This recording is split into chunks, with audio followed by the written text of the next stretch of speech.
Disclaimer for the episode. There is majority of this episode, the audio is kind of messed up, and I'm trying everything that I can to rectify this issue. I appreciate everyone that is continuing to support. I apologize. I'm trying to figure it out. I don't know what's going on, but I don't want to not give out an episode. So I understand if you can't listen to it. I understand. So I apologize, and hopefully I get this fixed soon. But thanks for the support, and here's the episode.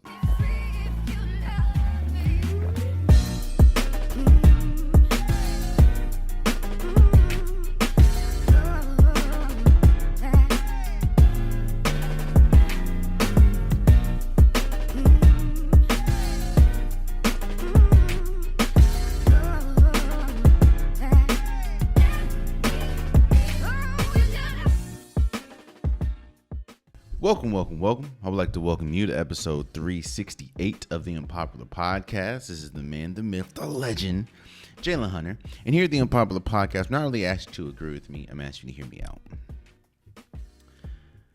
Before we start this episode, I guess I'll give a disclaimer. You know exactly what I'm about to start this episode with. In the sports world, when a superstar gets traded, when any player gets traded, that has the cachet, that has the stature that Damian Lillard does, you have to talk about it. I understand that there's been a sea of podcasts, emergency podcasts that have talked about this Damian Lillard trade. And I'm going to break it down with my glasses, of course. I'm going to break it down the way that I see it. If you don't want to hear it, if you're all Damian Lillard out, I understand completely. I have the timestamps in the description. You can just skip over to the topic that you want to hear. But when a superstar requests a trade, in fact, let me tell you what happens in real time. In real time, I'm on my phone and I see an alert that says Damian Lillard is traded. And the very first thought I had was, okay, well, it finally happened. The Portland Trail Blazers finally traded Damian Lillard to the Miami Heat, seeing as though Miami Heat was the only team that we heard that Damian Lillard wanted to go to. He said it. His agent said it. People out at the Portland organization said it. Miami Heat players said it. Everyone around this situation has said that Damian Lillard wanted to go, and the only place he wanted to go was the Miami Heat, and he would not go anywhere else. So fast forward, when I get the alert saying, hey, Damian Lillard got traded, I'm like, all right, cool. It's not as shocking because we knew it was coming, but we just didn't know when. But then when I opened the alert and when I opened the notification and it said Damian Lillard traded to Milwaukee, I was like, wait a second. Excuse me? Whoa, hold on. You see, what's fascinating about this trade and why I feel if you don't want to hear it, I understand completely. Again, the timestamps are on the bottom. You can skip to, the football aspect of this show or skip to the next topic. But what is so fascinating about this trade is just how many people and how many teams it affects. The official trade was a 3-team trade. The Milwaukee Bucks received Damian Lillard. The Portland Trail Blazers get DeAndre Ayton, Tormian Kamara. I know I said your name wrong, bro. I apologize. Drew Holiday, a 2029 first-round pick, and 2 first-round pick swaps. The Phoenix Suns received Grayson Allen, Keenan Johnson, Nasir Little, and Yusuf Nurkic. We're going to break down, of course, what this trade means for the Bucks, what this trade means for the Portland Trail Blazers, what this trade means for the Phoenix Suns, and there's one more team that I have to discuss, and we will discuss them last. For the Bucks,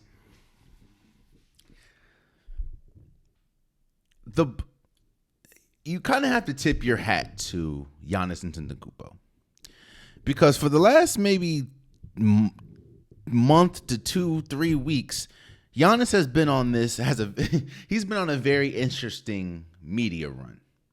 He's been on this run where it's like, hey, I know my value. I know what I stand for. I know how good I am. If this organization, that is the Milwaukee Bucks, does not align with my goals, which is ultimately competing for a championship, of course I have to leave. Of course I would have to go. When you have a player as good as Giannis Antetokounmpo flirting with leaving your organization, I don't know if you guys remember that This Is SportsCenter commercial where they have the alarm going off and you see mascots and former anchors just running all over the place. That is probably what happens in a basketball organization or any sports organization when your star player is pretty much outwardly flirting with other teams. Losing a player like Giannis is almost franchise, and not almost. It's definitely franchise resetting. And you don't believe me? There's been multiple examples in history when the Bulls have not been the Bulls ever since Michael Jordan left. Now, yes, I understand Derrick Rose, he and Jimmy Butler, they had like maybe a 2-3 year run where they were a really good, maybe 4-year run where the Bulls were one of those top teams, but they haven't been to the mountaintop since Michael Jordan. As good as Joel Embiid is, as good as James Harden has been, as good as the Philadelphia 76ers organization looks to be, they haven't been the same since Allen Iverson took them to the NBA Finals. When you lose a player like Giannis of that momentous stature, that is a franchise change. That's a franchise reset. And the Bucks were in no way, shape, or form ready, prepared, or even want to lose a player like that and be in a reset. So they got to work. Now, I don't know the inner workings of how they got Damian Lillard. I don't know how this exactly went down, but what I do know is as we sit here today on a Saturday morning, Damian Lillard has a Milwaukee logo on his chest. So what does this mean for the upcoming future and for this upcoming season?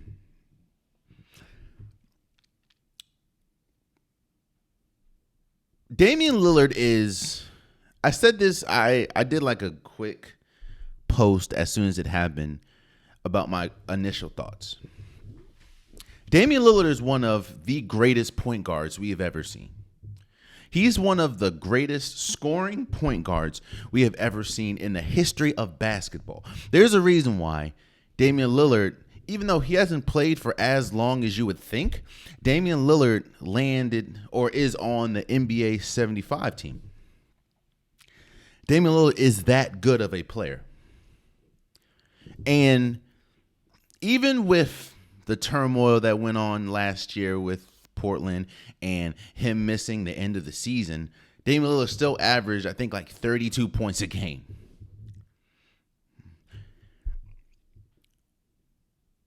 You would be foolish to not think that Damian Lillard is one of the greatest shooters of all time. And even with everything that went on with him in Portland last year and this offseason, Damian Lillard is still one of the best point guards in basketball. And what has been one of the biggest question marks, or not question marks, what has been one of the biggest problems for the Milwaukee Bucks in their Giannis Antetokounmpo tenure? It has been their off-court or their half-court offense. They struggle mightily, or they have struggled with Giannis on the team. They have struggled mightily with their half-court offense because outside of Chris Middleton, they haven't really had a player that can create their own shot and be as reliable putting the ball on the ground and getting their own shot and catch and shoot. They haven't had a reliable self offense creator outside of Chris Middleton. And with Chris Middleton being hurt the last 2-3 years, it has really put a hindrance and really put a strain on the Milwaukee Bucks half court offense. As great as Jrue Holiday is, and Jrue Holiday is one of the most underrated players in basketball. We'll talk about him when we talk about the Portland Trail Blazers. But Damian Lillard unlocks a part of the floor that the Bucks have struggled with, and that, of course, is the half court offense. You have two players now that not only are on the NBA 75 list, but you have two players that will arguably go down as, if the NBA stopped today, let's say this, if the NBA stopped today, Damian Lillard and Giannis are first ballot Hall of Famers. Clear cut, no questions. If you do have questions and you haven't really been watching either one, you're also talking about two players that are franchise-changing players on one team. In the video I put out, I said the word prolific. When just thinking about the schemes and thinking about the offensive sets that this team can run, Giannis, when we talk about the perfect complements for each other, I would say Giannis's perfect complement would probably be Steph Curry. When we talk about two players that can dominate two sides of the floor or two parts of the floor equally, I would say the perfect complement for Giannis is probably Steph. The second person I would think of immediately is Damian Lillard. I said that this offense and this team, at least this year, should be prolific because you have two unstoppable players. Damian Lillard playing on a team where he is the main focus in Portland for years. Last year, he dropped 71 on a team.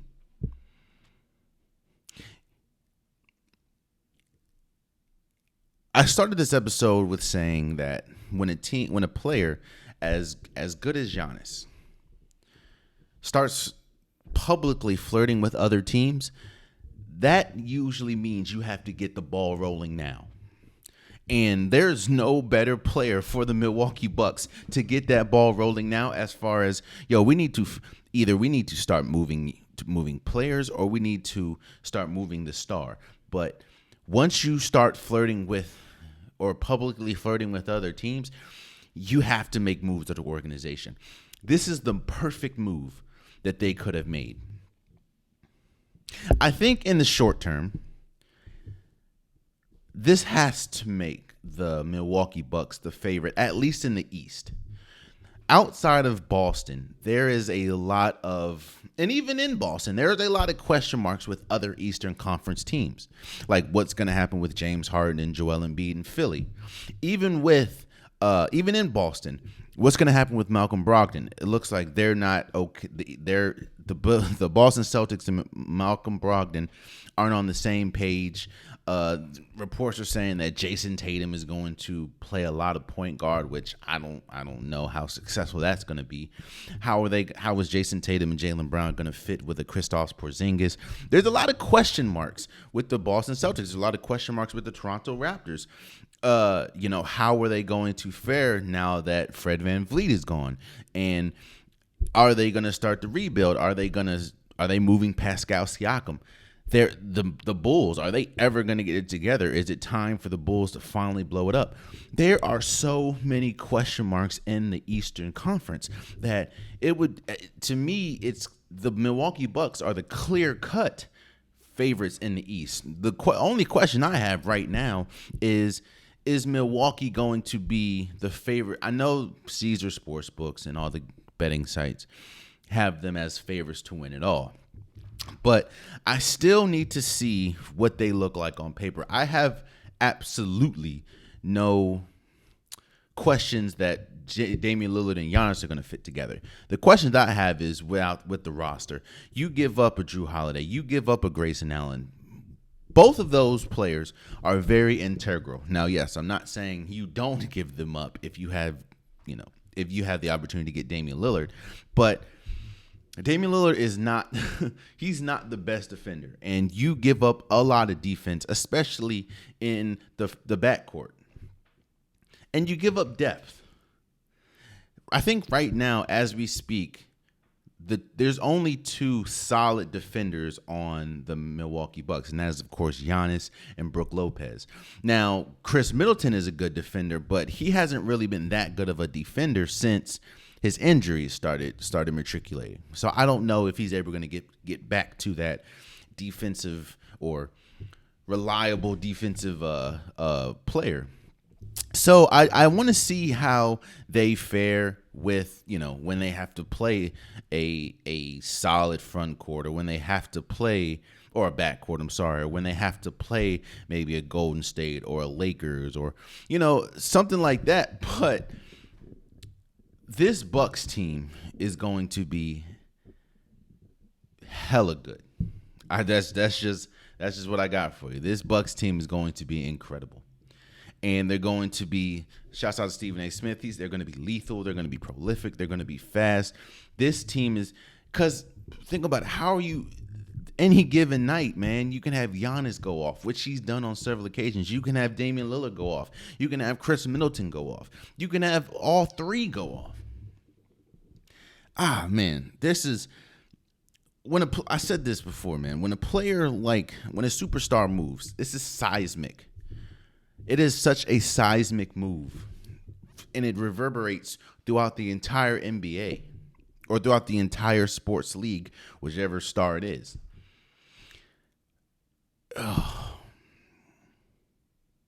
And if Chris Middleton can get back to the Chris Middleton that was a underrated star, that was a very integral piece to the Milwaukee Bucks winning a championship. If Giannis can continue to be Giannis, which nobody thinks that he's not going to be, and if Damian Lillard can continue to be Damian Lillard, which nobody thinks he isn't going to be, I would be shocked if this Milwaukee, not only would I be shocked, I'd be shocked, and to me it would be a complete failure if this Milwaukee Bucks team doesn't at least make it to the NBA championship. That's the type of player that the Bucks are getting in Damian Lillard, and it is such a perfect marriage. The Bucks needed a point guard that can give you offense, especially in the half court, and that can take off the scoring pressure off of Giannis and Chris Middleton. Now, again, no offense, and this is not me taking shots at Drew Holiday, but that's just Drew. At least offensively, Damian Lillard is much, much better than Drew Holiday. And this is a perfect marriage, Damian Lillard to the Milwaukee Bucks, and I'm excited to see, man. With trades like this, you also hear stories and you also hear reports, especially after it happens, about things that you wouldn't expect, or aspects of the trade, or aspects of the relationship between the player and the team that wasn't privy information before the trade.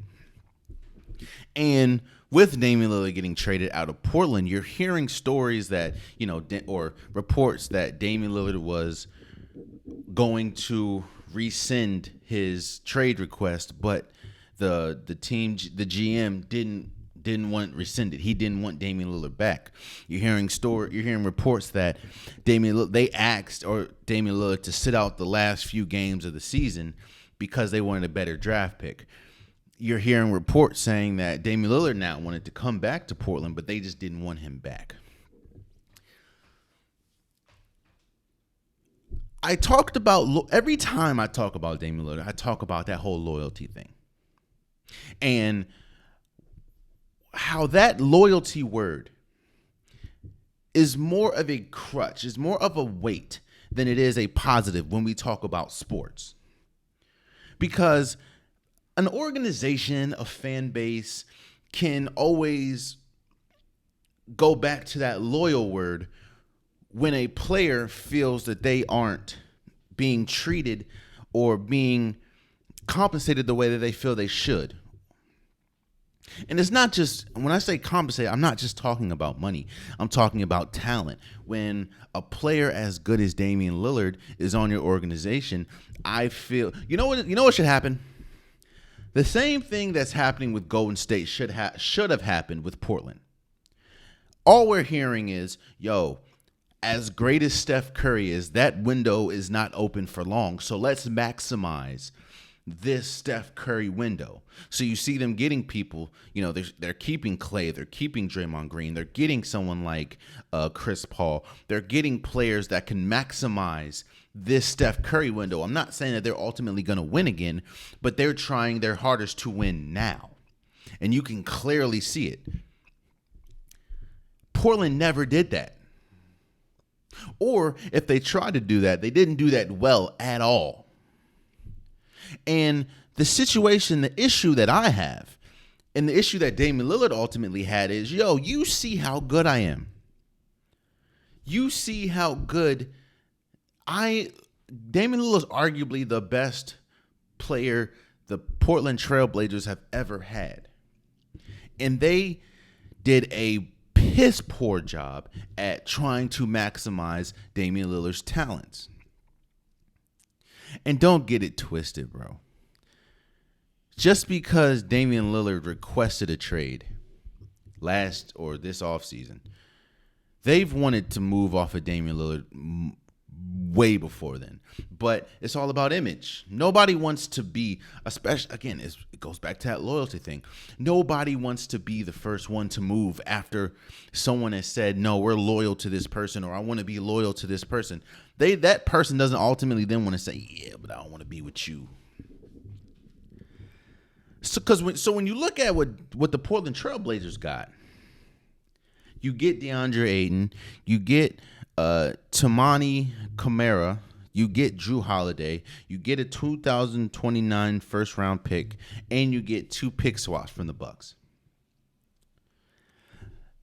What that tells me is they know. Oh, and of course, reports are saying that they're going to move off of Drew Holiday, which obviously, in my opinion, was the best piece that they could have got, or was the best piece that they got in this trade.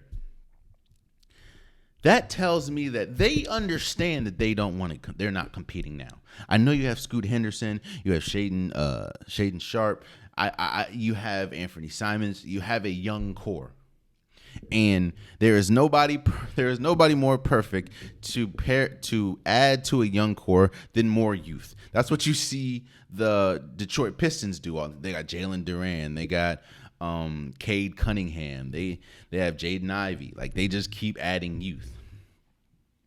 Drew Holiday would be perfect if he was at that point of his career where he couldn't really contribute to a championship team, kind of like, or if Drew Holiday went to, like, let's say the LA Lakers, he would be a monumental move. It would be a monumental move for the Los Angeles Lakers. Eric Gordon goes to the Clippers. It's a big move, but it's not that big. That's kind of what I'm talking about. And I'm not. I know Eric Gordon just caught a stray, sort of, but I don't mean it no disrespect. But the Portland Trailblazers, it's a win-lose-win if you look at it like that. But the win is you get off the player that you wanted to get off. And you don't look bad in this situation at all. That I think is what took so long as far as this whole Damian Lillard and Portland Trailblazers marriage to finally dissolve. What took so long is no one wanted to look bad in this situation. I think when they traded CJ McCollum, they also wanted to trade Damian Lillard, but they just couldn't because they would look horrible. Nobody wanted to look bad. Damian Lillard didn't want to look bad. The Portland Trailblazers didn't want to look bad. And honestly, sports is a business, and there is such thing as good business and bad business. And where I can't absolve Damian Lillard is Damian Lillard did practice in a little bit of bad business. I'm not saying it was totally bad, but Damian Lillard did practice in a little bit of bad business. Because when you request a trade, the hardest thing to do, or the worst thing that you can do, is not only request a trade publicly, but request a trade publicly to only one team. And then your manager, your business partners come out and say, yo, if he gets traded to another team outside of that one team, he's not going to report to camp. He's not going he's going to request another trade because he just wants to play for that one team. That is bad business, because you're putting your current employer in a tough situation. Because now you can't really get anything of value, because A, teams around the NBA know that the player that you're trying to trade doesn't want to be there. So it's like, why am I going to give up so much? Because the player that you're trying to trade doesn't even want to be with you. 2, now it's like, all right, why am I going to give you that much if the player that said he doesn't want to be with you doesn't even want to be on our team? So if I'm the Washington Wizards, why would I give up anything of value? Because I know if I do have a shot to get Damian Lillard, he's not going to come. He's not going to report. He has said that. And 3, if I am the team that Damian Lillard said he wants to go to, why would I give up all my assets? Because the player that I'm trying to trade for that said he wants to be here, said he wants to be here. So why would I give up as much? Because at the end of the day, he's going to end up here. So we thought. But that is bad business. Again, you're hearing a lot of reports come out saying that Damian Lillard widened his base to now Milwaukee and Brooklyn, which I think that would be insane if Damian Lillard was traded to Milwaukee and then didn't show up and say, hey, no, I said I want to go to Miami. So if I don't go to Miami, I'm not going to, if I'm not in Miami, I'm not showing up. That would be insane. Because it's Giannis, you know what I'm saying? But for the Trailblazers, let's get back on track. For the Trailblazers, this move signifies that they understand they're going to be bad next year. DeAndre Ayton is a good player, but he's not a franchise changer, at least at this point of his career. And with them moving Drew Holiday for young assets and expiring contracts and draft picks, they are solely looking into the future, not really in the present, because the present, they really have no shot to win. Especially when you talk about their best player currently, more than likely is a player they just got out of the draft. And we're not talking about like LeBron or something. Don't get me wrong, Scoot Henderson is good. He's a really good player, but he's not one of those players you can just win instantly. And not just that, the NBA isn't really,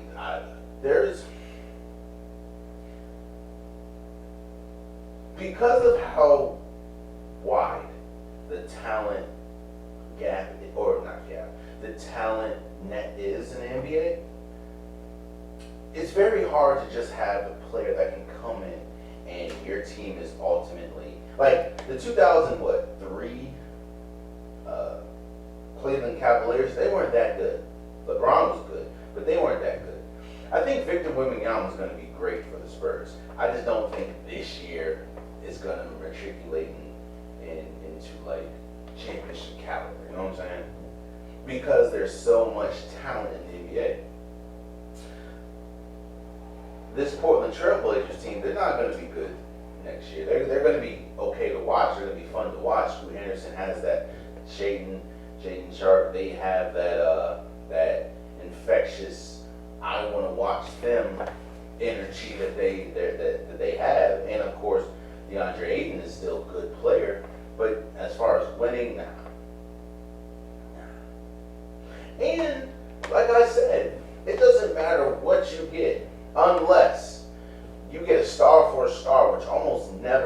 happens in trades. This is an official reset for the Portland Trailblazers. They've been trying to reset for a while now, but this is the official reset. Because you didn't get a star back then. DeAndre Ayton is not a star. He's a good player. He's not a star. And he's definitely not on a star caliber or on the level that Damian Lillard is. So this is an official reset for an organization. And yeah, gone are the days where we're looking for the Portland Trailblazers to be making any noise in anywhere because they don't have anybody right now. The team that I kind of understand what they're doing, but I don't know if they're doing it right, and that is the Phoenix Suns in this aspect of the trade. The Phoenix Suns received Grayson Allen, Keenan Johnson, Nasir Little, and Joseph Nurkic. Now, the Phoenix Suns is the only team right now that I'm going to say this, and it's going to sound crazy, but just hear me out. The Phoenix Suns is the only team, in my opinion, that got considerably worse after this trade. Now, I know you say, wait, Portland Trailblazers, just talked about them. They're right there. The Portland Trailblazers, they knew they were going to get worse. That's kind of what they want to do.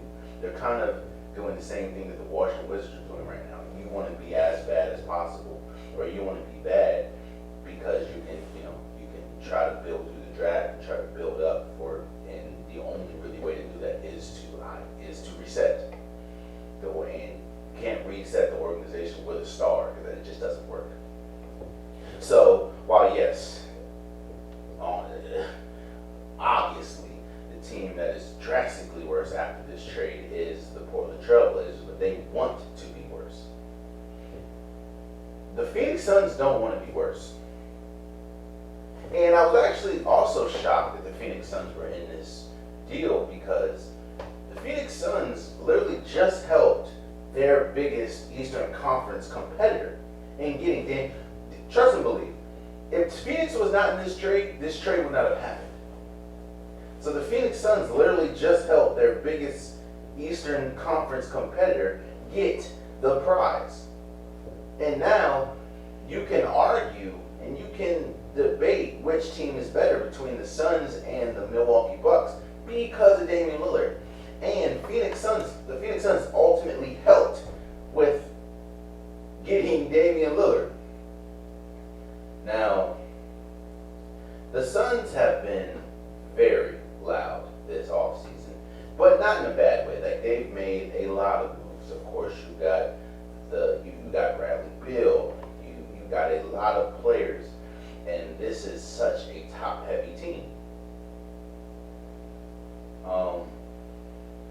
And offensively, this team is going to be arguably the best offensive team in basketball. And honestly, I will go as far as saying, if everything clicks the way it needs to click, this can be one of the greatest offensive teams in NBA history. When you look at the names, Bradley Beal, Devin Booker,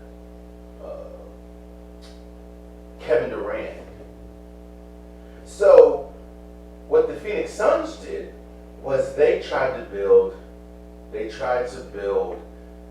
and what they've been doing ever since getting Kevin Durant and Bradley Beal, they've been trying to build their bench.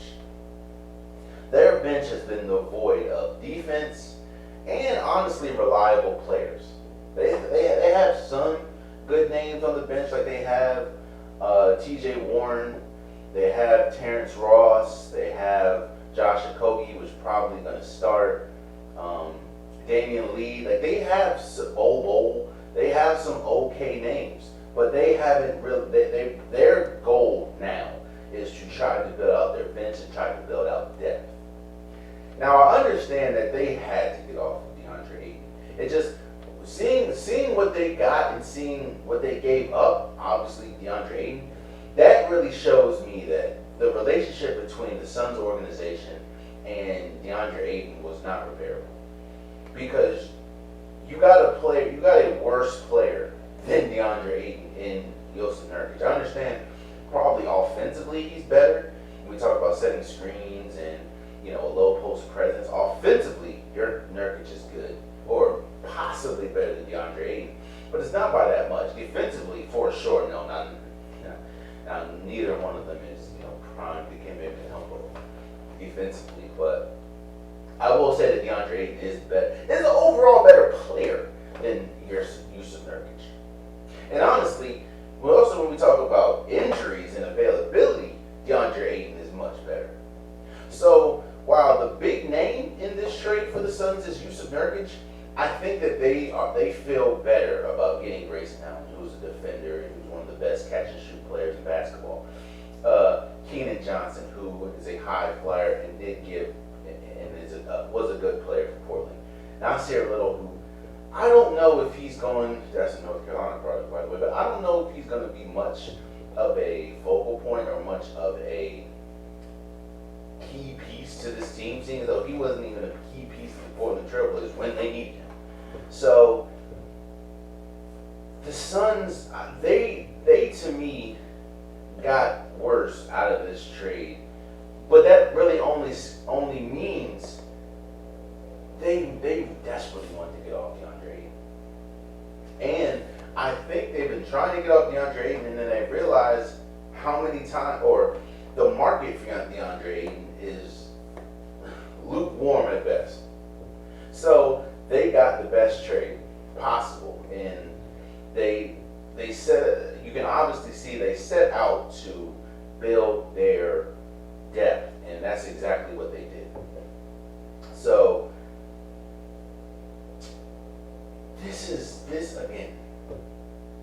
this trade is something that just reverberates throughout the entire NBA. And what's interesting is, to me, there are so many storylines going into. I'm not just going to look at the whole season. I'm going to look at this NBA Finals, right? Imagine if Milwaukee makes it.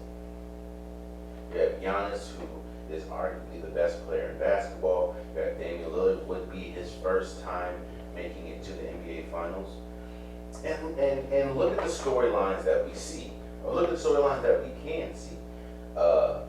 They go against the Lakers. Is this LeBron James, Anthony Davis last run? And then you'll have Giannis against Anthony Davis. You'll have Damian Lillard against LeBron. What if it's Golden State? Will Damian Lillard finally beat Steph Curry in the playoffs? And is this Golden State's last run? Can this firepower from Golden State outlast the half-court offense and the firepower that the Milwaukee Bucks have? Hell, what if the Denver Nuggets make it? Arguably the two best players in basketball, Nikola Jokic, Giannis Antetokounmpo.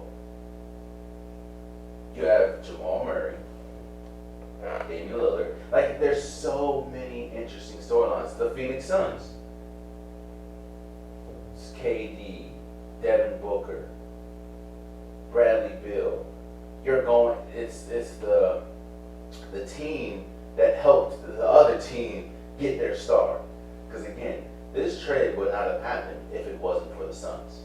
So now you're playing against a team that you pretty much helped get to the finals. And this is a finals rematch of what, 2021? So this is going to be a fascinating year. All because Damian Lillard gets traded to the Milwaukee Bucks. One player. Change. The water reverberations from this puddle, from this splash, is felt seismically throughout the entire league. I said there was one other team that we need to talk about.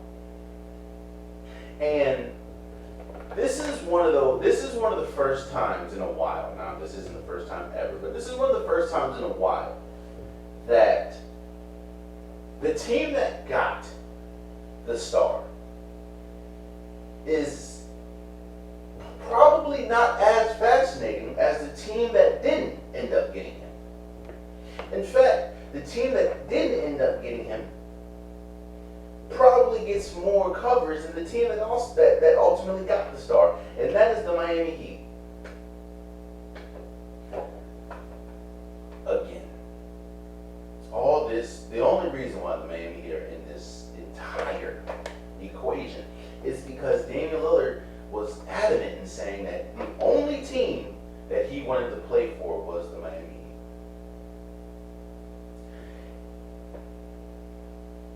The word of the day is spite. Because that to me is the thing that is ringing loud when we talk about this trade. Especially when we talk about the trade that could have been between Portland and Miami. Because don't get it twisted. And this is how you kind of know that this is out of spite. When you look at what the Trailblazers got, almost every single package I have seen from the Miami Heat is better than what the Portland Trailblazers got ultimately. Outside of DeAndre Ayton, who was probably the better player, you would have gotten more, and you would have gotten an abundance more from the Miami Heat. But this is where the word spite comes from. And I think that a lot of this is not only Portland's fault. There's three parts of this, obviously, that is the reason why Damian Lillard is not in Miami is for three reasons. Damian Lillard, the GM for Portland, and Miami's arrogance. Again, I think most of this stems from the Portland Trailblazers GM. I don't think he did not want to seem weak in this situation. He did not want to seem like the person that did not have the power in this situation, which ultimately he didn't have as much as he wanted, obviously, because he's not the star, but Damian Lillard was under contract for, I think, another, 3-4 years. So you sign an extension and then request a trade. That's the same thing Bradley Beal did.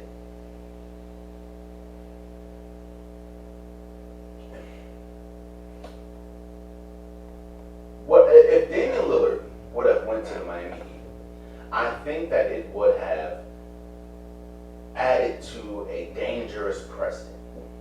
And that is stars signing new long-term deals and then immediately wanting to or requesting a trade and denying the services of the team that they just signed the contract to. You see, no one questions how good Damian Lillard is. But we're also talking about a business. The NBA is a business. And signing contracts and ultimately reneging on those contracts without fulfilling them is bad business for anyone.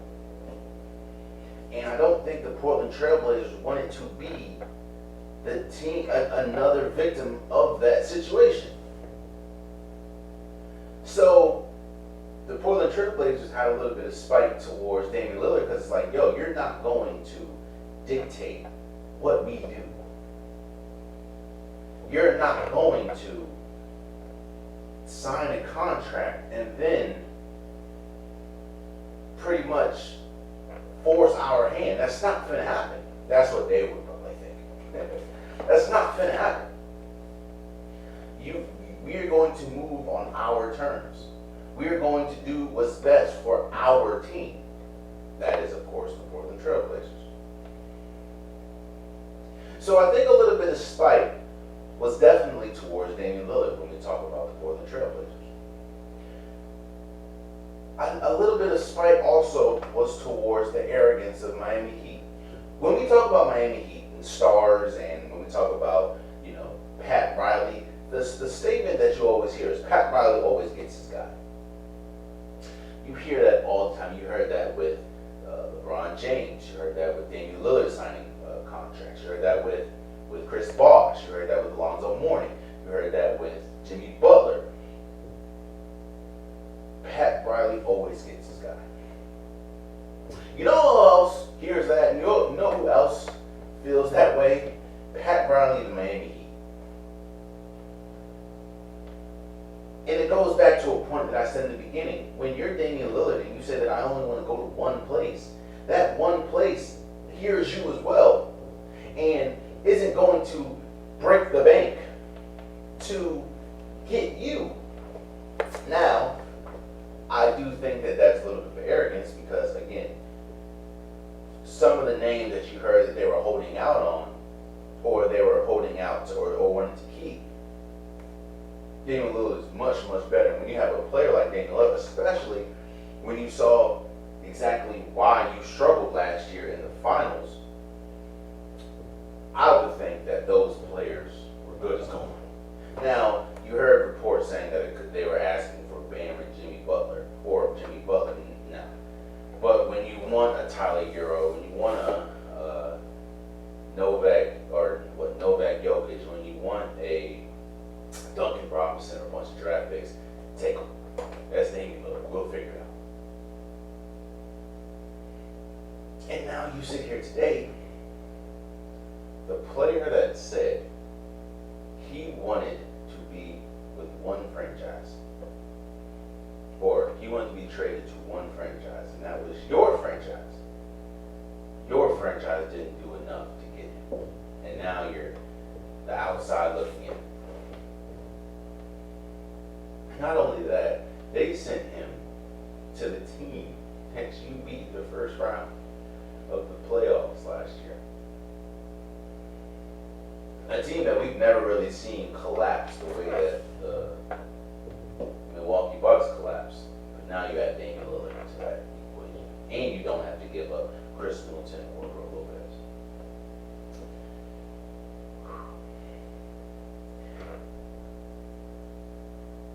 The Miami Heat are now much worse because Gabe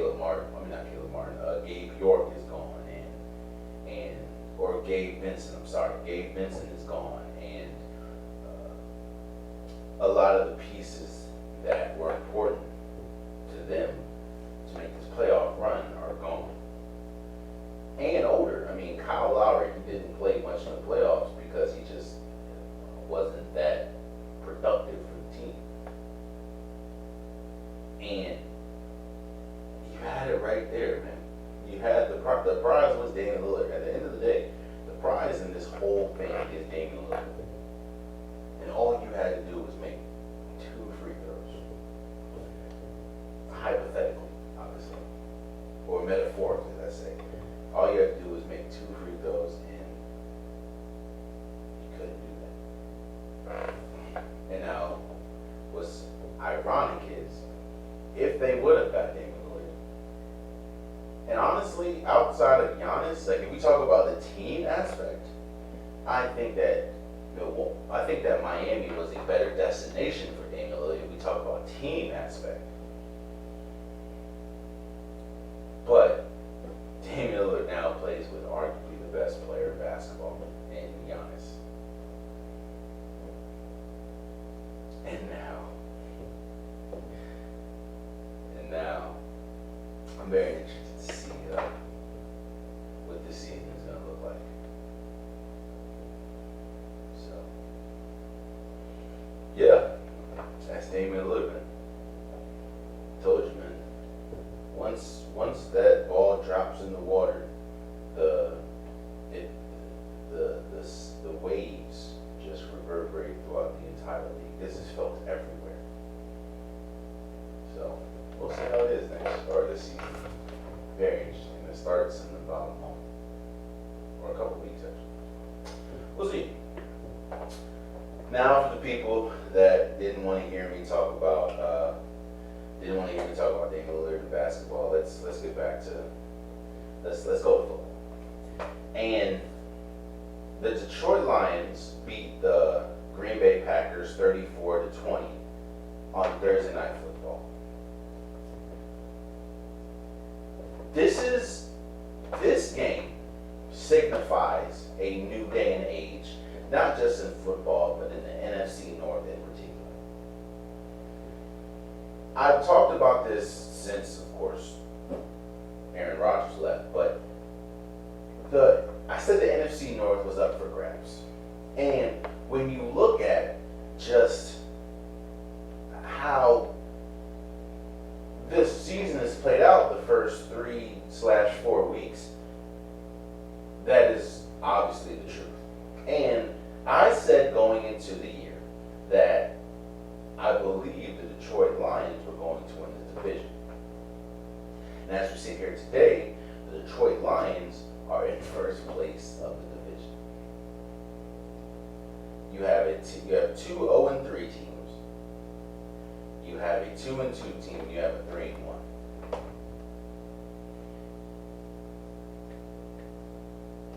And when we talk about, I'm not saying that the Lions are a championship caliber team. I'm not saying that. But what are the components that is needed to be a contender? You need to have a good defense. Check for the Detroit Lions. You need to have a good coach. Check for the Detroit Lions. You need to have good skill positions, like the running back, David Montgomery, like wide receivers, John Reynolds. I'm sorry, bro. I'm messing up. Amon-Ra St. Brown, Marvin Jones, like check. You need a good offensive line. Detroit has one of the best offensive lines. Quiet as kept, one of the best offensive lines in football this year. Check. And you need the quarterback. Actually, probably number one is you need the quarterback. That is where I don't know about the Detroit Lions. I don't know how good Jared Goff.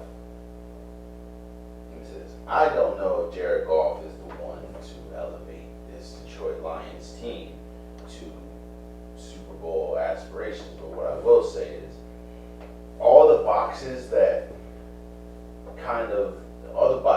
you need checked off to be a Super Bowl caliber team, the Detroit Lions have.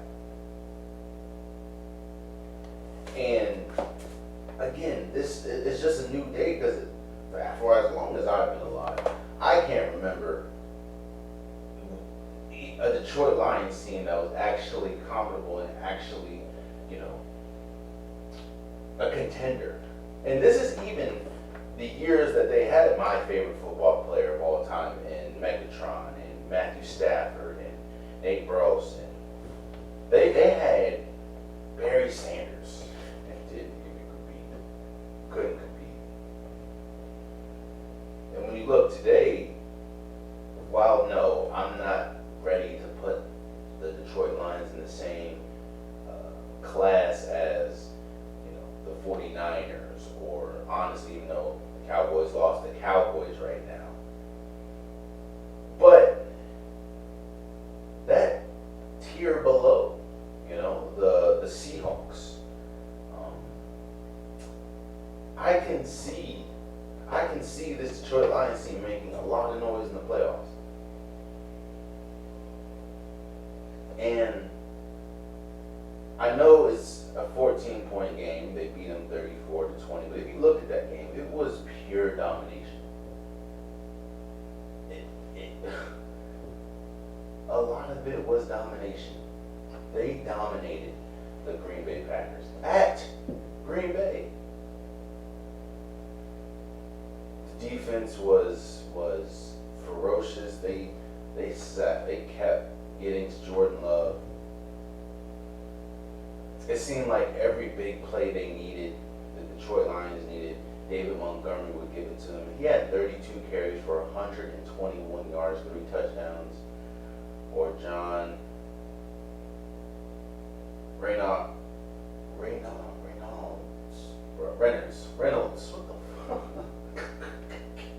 What What is wrong with me, bro? I apologize, John. But John Reynolds, 3 receptions for 69 yards.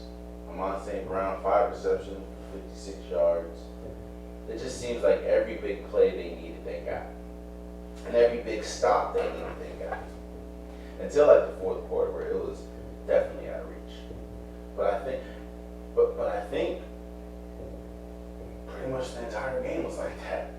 Yo, I think Jared Goff threw a pick like the first drive of the game. It might even be the first play. It was the first drive of the game. He threw a pick, interception. And going into the half, I think the score was 24-3. And he threw a pick pretty much on their like 20-yard line or something. And they went into half. I think it was 24-3. Total domination. There's not much wrong that you can say about this team. The only question mark right now that I have is Jared Goff. Because trust and believe, if there was another top tier quarterback, a lot of people are giving me flack for my Justin Herbert comments. If Justin Herbert was the quarterback of this team, if Lamar Jackson was the quarterback of this team, if Tua Tagovailoa was the quarterback of this team, if Josh Allen was the quarterback of this team would be Super Bowl contenders for sure. I would go as far as saying they could be Super Bowl favorites in the East or in the NFC. And that's even with the Eagles and the 49ers and the Cowboys. And on the other side, I'm not going to kill Jordan Love. Jordan Love, I mean, the offensive line didn't really help him much at all. The running game didn't help as much. Romeo Dobbs was kind of going crazy, 9 receptions for 95 yards. But this is the third game in a row where the Green Bay Packers had to overcome double-digit deficits. They didn't overcome this one. This is the third game in a row. Actually, all 4 games, Jordan Love has had moments of, but he looks like he has very beautiful throws, very good throws, very, very throws that make you feel like, all right, they're going to be good. Then he has throws where it's like, yo, what were you looking at? Or, good God, it's going to be a long year for the Green Bay Packers. He finished 246 yards, 1 touchdown, 2 interceptions. And both those interceptions were his fault, for sure. Again, I will say that Jordan Love has looked better than I expected, but I did expect turbulence this year with this Green Bay Packers team with Jordan Love at the helm. And through the first 4 weeks, we've seen nothing but turbulence. Now, again, there's a lot of injuries. I will say that, there's a lot of injuries. Zaire Alexander didn't play. No, Christian Watson played his first game of the year on Thursday. I get that. But what I'm talking about is, what Jordan Love can control. And it's going to take a while to really grasp that starting quarterback position. So I'm not killing him. I'm not saying he was terrible. What I'm saying is there were times where he just looked like, it's going to take some time. And then there was times where he just looked great. So shouts out to the Detroit Lions for beating the Green Bay Packers 34-20. With Thursday Night Football, that usually is the start of Week 4 of the NFL. So I'm going to give my Week 4 predictions, starting the game that is happening on Disney Plus. I think they're doing it story thing, which I think is pretty cool. I don't know how many little kids care about the Falcons or the Jaguars, but I understand what they're doing, so I'm not hating. That game starts at 9:30. That again, the Falcons at Jaguars. I don't like what I'm seeing out of the Jaguars, especially offensively. They have the most drops in the NFL this year, so I don't. That doesn't really bode well. But the Falcons are. I think that how the Jaguars played last week, they're going to try to rectify that and redeem themselves. So I have the Jaguars winning that. Honestly, I think the game of the week, and I think it's criminal that it's 1 o'clock in the afternoon, is the Dolphins at Bills. I understand that. I think the Bills. I don't know if Tua's beaten Josh Allen or maybe once, but we know how exciting and prolific this offense is. That is the Dolphins, and we also know how good this Bills offense can be. I think I'm gonna pick the Dolphins. It's kind of hard for me to not pick the team that just beat a team by 50 and put 70 on their head. So I like the Dolphins. I like how Tua's playing. I think that Tua is the clear-cut MVP right now. 4 weeks in, so I have the Dolphins beating the Bills. You have the Vikings at Panthers. I think the Vikings are going to win. I mean, I know that both of these teams are 0-3. Something's going to have to give. But right now, I'm trusting Kirk Cousins more than I trust Bryce Young, who didn't even play last week. The Vikings are much better than 0-3, or they should be much better than their 0-3 schedule. So I'm going to have the Vikings. The Broncos, which is another 0-3 matchup. The Broncos at Bears. I think the Broncos are better. And the Broncos need to be better after what they displayed.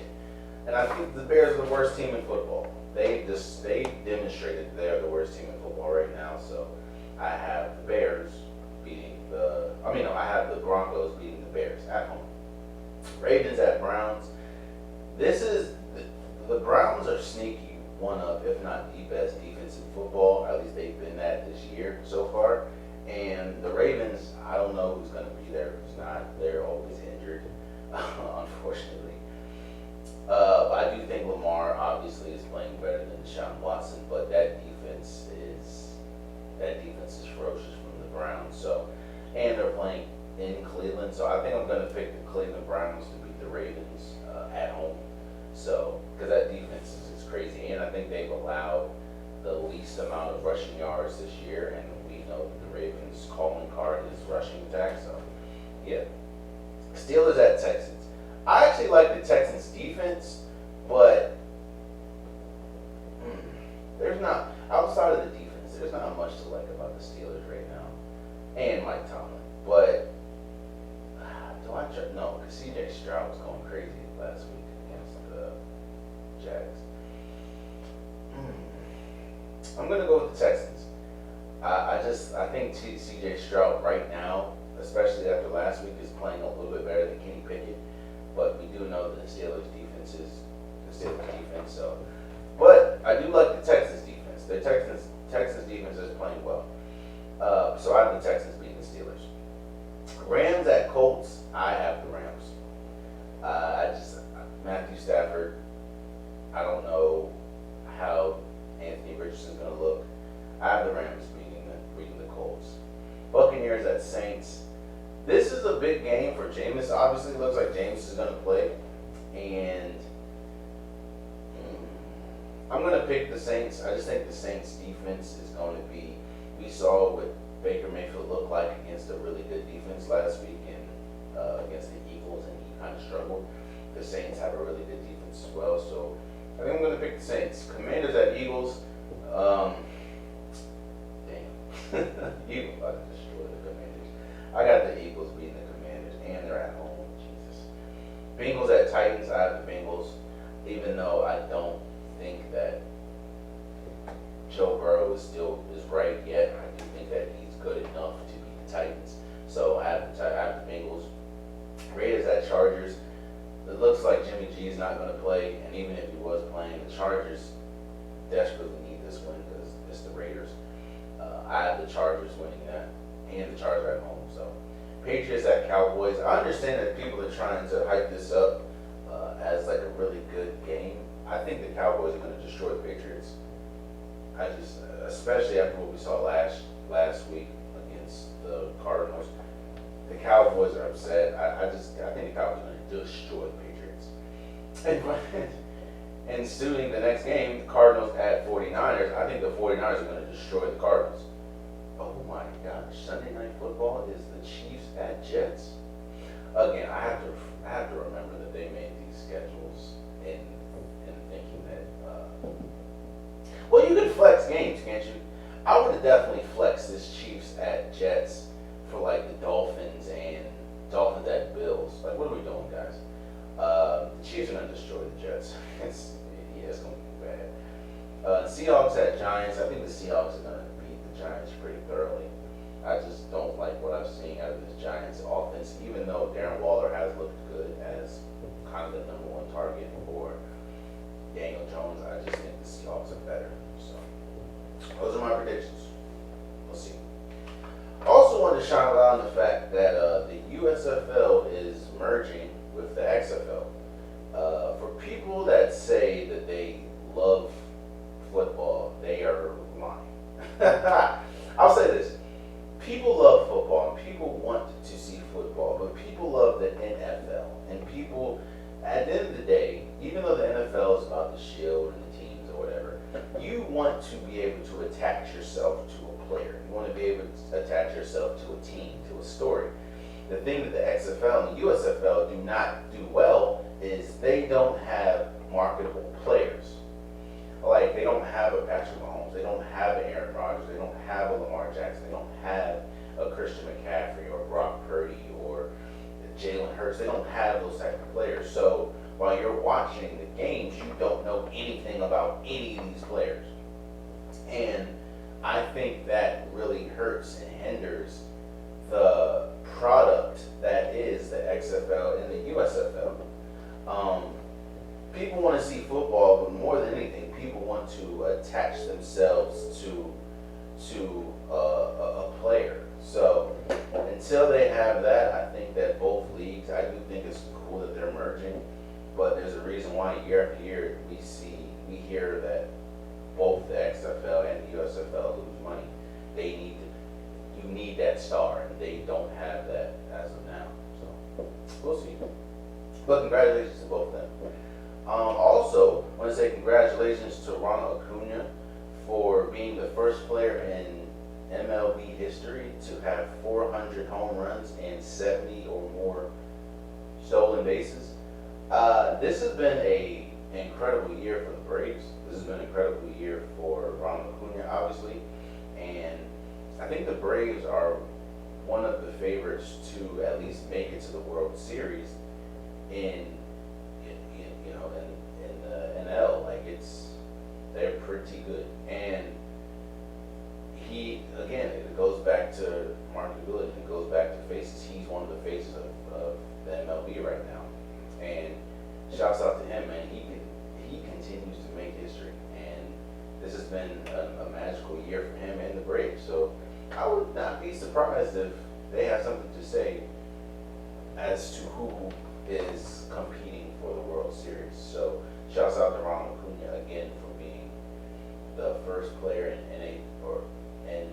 MLB history to have 400 stolen bases, 40 stolen bases. No, good Lord, 40 home runs and 70 plus stolen bases. Shouts out to you, bro. Let's get to the unpopular topic of the day.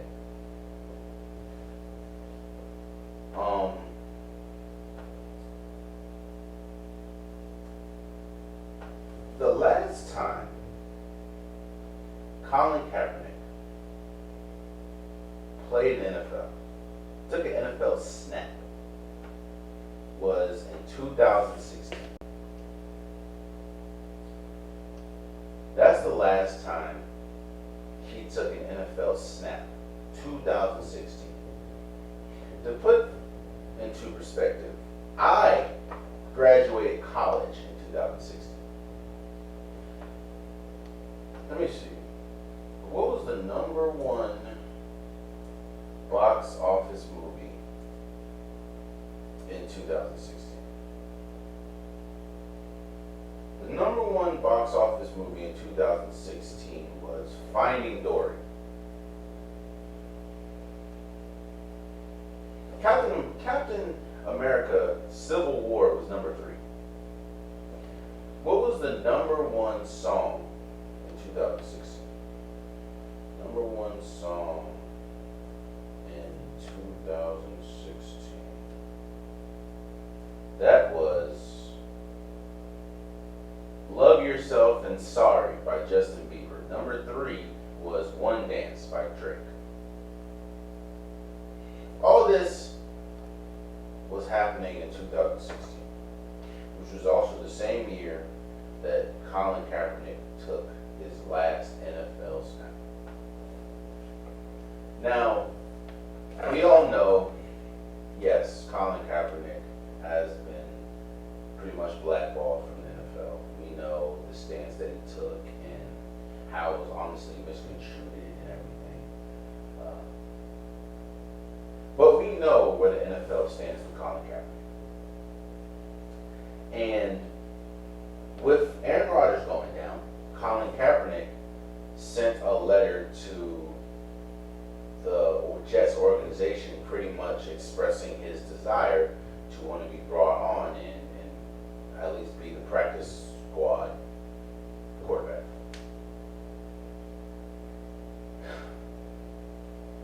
I would love to be wrong about this.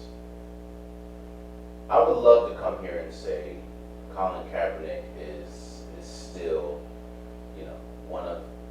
has the opportunity to be one of the best players, one of the best,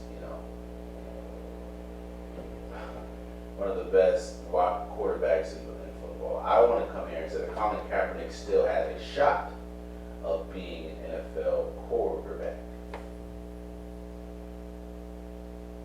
But it's over, man. We look at Deshaun Watson, and I'm not saying that what they've done off the field is the same, obviously. But we look at Deshaun Watson, we look how bad that he has looked after missing, 2 or 1.5, 2 years, and how long it takes for him to get back. He still isn't back, but again, he missed about a 1.5, 2 years, and he looks completely lost a lot of times. Colin Kaepernick has not played football since 2016. And quiet as kept, didn't he get a settlement from the NFL after suing?